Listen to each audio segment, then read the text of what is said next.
un entraîneur aimerait prendre ce risque d'entraîner le PSG. Alors, quoi. merci. C'est un risque fantastique. Quand Merci même. Abdel. Il y a une chose aussi, c'est que Laurent Blanc est quand même passé, je lui disais hier avec Christophe, il a quand même été un joueur qui a quand même joué à Barcelone, il a joué en Italie, ouais. il a joué en Angleterre, il sait ce que c'est les égos dans un vestiaire quand même. Voilà, Alors, je ça, pense qu'il a su le gérer en tant que joueur, capitaine. Enfin, À votre avis, est-ce qu'il prend un risque parce que c'est logique d'être champion avec le PSG? Alors peut-être, moi je me suis dit, peut-être il prend un risque. Lequel? Si jamais la mayonnaise prend super bien à Monaco et que Paris se retrouve deuxième au mois de novembre par exemple. Là, peut-être il prend un risque. Non, mais la saison... Mais sinon, il prend pas de risque parce que c'est quand même génial d'aller au Paris Saint-Germain, d'entraîner les meilleurs. La saison est assez longue. Le seul petit problème qu'il faut il va falloir le résoudre le plus rapidement possible, c'est quand tu arrives dans un club, un entraîneur, il a besoin d'avoir tous les atouts autour de lui, tous les moyens pour pouvoir s'imposer, pour pouvoir, tu sais... de toute manière, il n'arrive pas comme un caïd, comme aurait pu être là Ancelotti ou Capello ou n'importe qui. Je veux dire, voilà, on sait que ils ont bien cherché aussi avant, mais je veux dire... C'est fantastique. Déjà, quoi qu'il arrive, Louis, pour lui, c'est une bonne chose. C'est prendre un risque. Pour lui, c'est une bonne chose. Entraîner, c'est prendre un risque. C'est prendre un risque, c'est d'arriver, d'avoir. Il a suffisamment d'expérience dans ce monde-là, dans ce football-là. Bon, après, c'est de tomber sur une génération, de tomber sur une équipe qui puisse l'aider à mettre en place. Je pense qu'il doit être super Michel enthousiaste. Platini était aujourd'hui à Paris pour une conférence de presse en ce qui concerne l'organisation de l'Euro 2016 et il s'est exprimé justement sur Laurent Blanc, entraîneur du Paris Saint-Germain. On écoute Michel Platini. C'est un beau challenge pour lui. C'est bien que le Paris Saint-Germain ait pris un entraîneur français.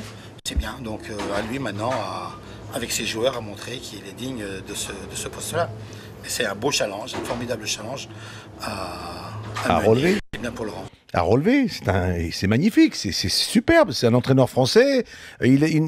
Certes, il n'a pas suffisamment peut-être de grande expérience dans des grands clubs. C'est pas le même CV que Capello, que Ancelotti, que Mourinho, ce que tu veux. Mais il est jeune. À lui, il a une opportunité. À lui de la saisir, à lui de s'imposer. En fait, il va être jugé sur la Coupe d'Europe. Moi, la seule chose que j'ai peur, il va être jugé sur la Ligue des Champions. Parce qu'en championnat, c'est pas ça la Ligue des Champions, c'est pas le championnat. C'est une question qu'on puisse lui mettre les moyens, de lui donner les moyens de réussir.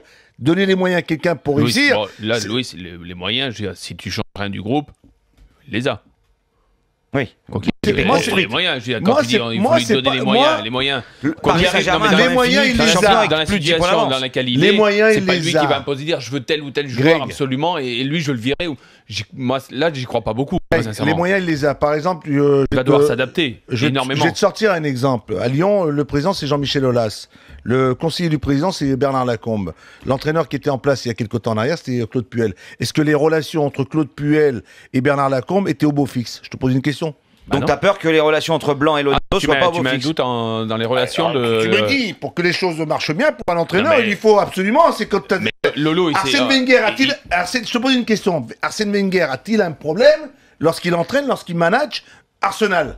Ben non, il n'a personne au-dessus de lui. Bon, est-ce que Ferguson a-t-il eu un problème durant les... niveau sportif?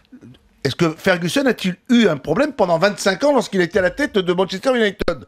Non, il n'a personne au-dessus de lui au niveau sportif. C'est quelque part, c'est ça qui me fait un peu les seules craintes que j'ai. Parce que quand tu arrives... C'est son entente avec Leonardo. Moi je me dis que on sait pas ce qui peut se passer. Laurent, c'est où il met les pieds là, il le sait ça. Alors, c'était pas le premier choix, c'était pas le deuxième choix. Peut-être. C'était pas le premier choix, c'était pas le deuxième choix, c'était le 5e, le 10e. C'était pas le choix peut-être de Leonardo ou de... Comment je veux te dire?